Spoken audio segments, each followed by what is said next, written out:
Hi, I'm Bob Schmidt with Sakrete. Building a concrete block wall may not be one of those projects you ever thought about doing. But with some tricks of the trade, a list of tools that you need, this will be a project that you'll be able to tackle on your own. So let's get started. There are two ways to build a concrete block wall. One is a dry stack application. The other, and the one we're going to look at here today, is a mortar joint application. We're going to use Sakrete Type S Mortar, and we're going to build this small block wall. When building a concrete block wall, the most important part of the job is building a good foundation. If your foundation isn't done correctly, you're wasting your time and your money. This foundation is poured with Sakrete high-strength concrete mix. You'll notice that what I have here is an 8-inch by 8-inch by 16-inch long block.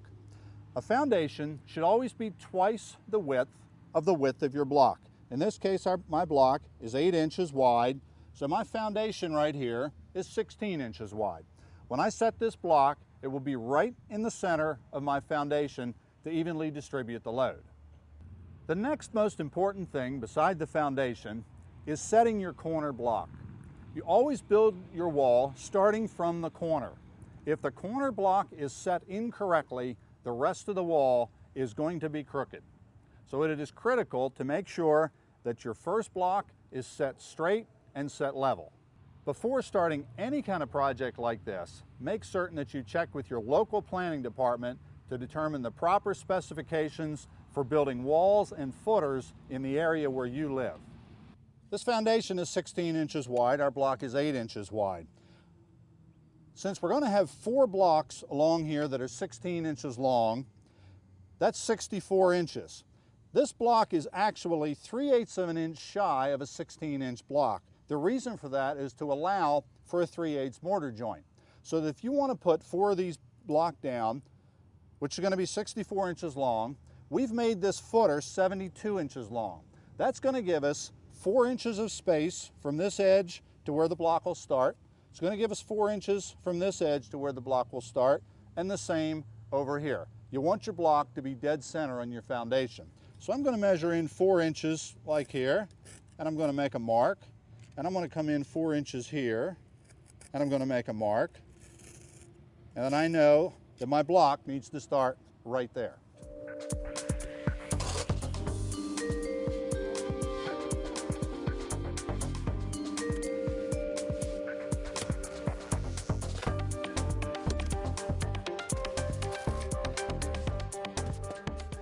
When you begin construction of your wall, even though you have a foundation, you begin by placing a mortar bed. Now, our foundation is level. However, you're going to need mortar on the bottom to ensure that your blocks are level and to provide a bed, something for it to stick to. This concrete is hardened. This was from several days ago.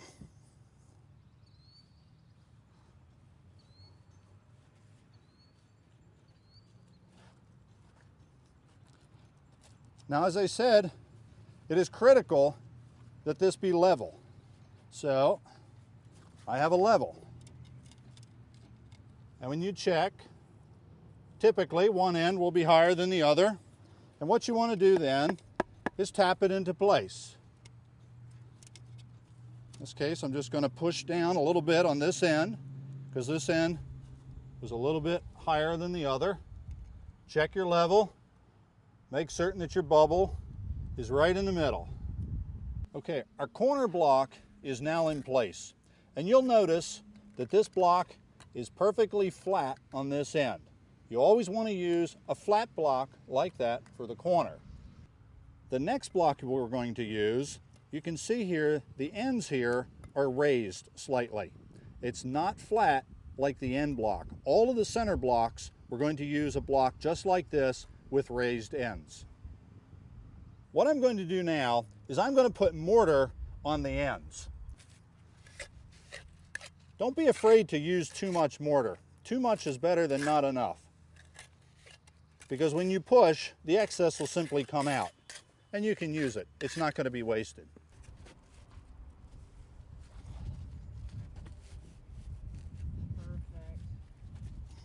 Okay, now what I'm going to do is I need to tamp it into place. I'm going to take my level. I'm going to make certain that I'm keeping my level line. If it's high in one place, simply tap it down. Push it down into the mortar bed. You can use a hammer, or you can use the end of the trowel.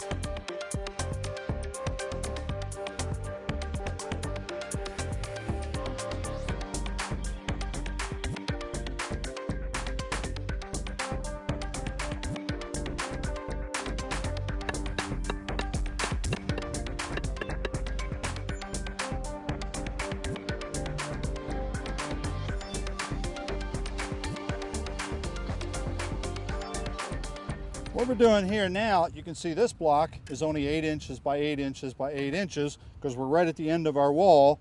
We only have an 8-inch space. Now you can cut your own block. You can take and score it, hit it with a chisel, or you can buy these. I personally prefer this method.